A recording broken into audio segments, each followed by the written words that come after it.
publika na kung lugar ng worship service. Ngayon po ang ating Bible verse ay tungkol sa John chapter 4 verse 24. At ang pangalan natin sa teaching ng salita ng Diyos.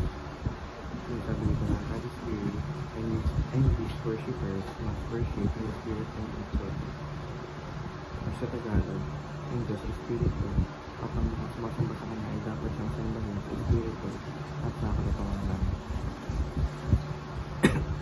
Teaching Christ's vision and mission. Number 1, the whole world will be filled with worshipers. Ibig sabihin, darating ang panahon na ang mga tao na sa iba't ibang bansa lahat at kahit ikinalaman na kakanta sa tunay na Diyos. Ito ay katuparan ng layunin ng Kristo, pinadalhin yung kaligtasan sa lahat ng tulad ng mundo.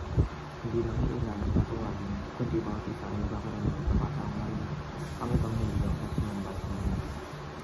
Teaching number 2, the Church of Christ will accomplish the mission. Ang mga mananampalataya bilang bahagi ng simbahan ay instrumento ni Kristo upang palagan ang pamabuting salita.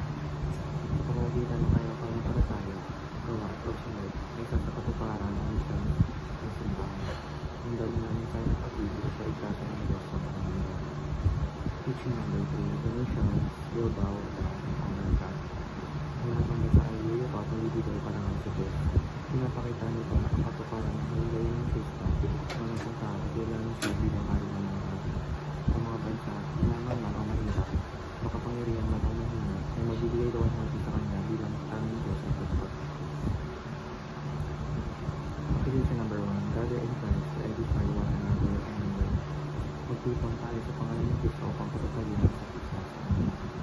Bilang mga mananampalataya, mahalaga ang pagtatay sa pagtutunawan sa tayo ng palataya.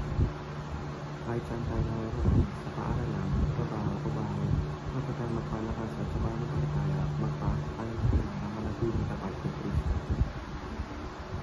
Application number 2, fill the word with worshipers of God.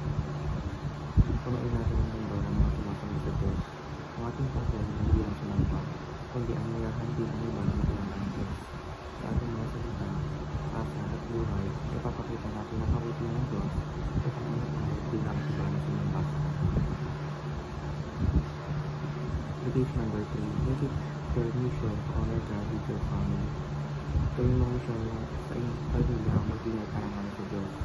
Nagsisimula ang pananampalataya sa bawat ng tahanan. Kapag sa nasama ng lilingkod at sumasambang pamilya, nagiging matatagit na sa pananampalataya. Ang bawat miyembro ay nalilihawakan ng paggalang, pagmamahal at kabutihan na nagbibigay kalawang sa Diyos. Tingnan ang devotion.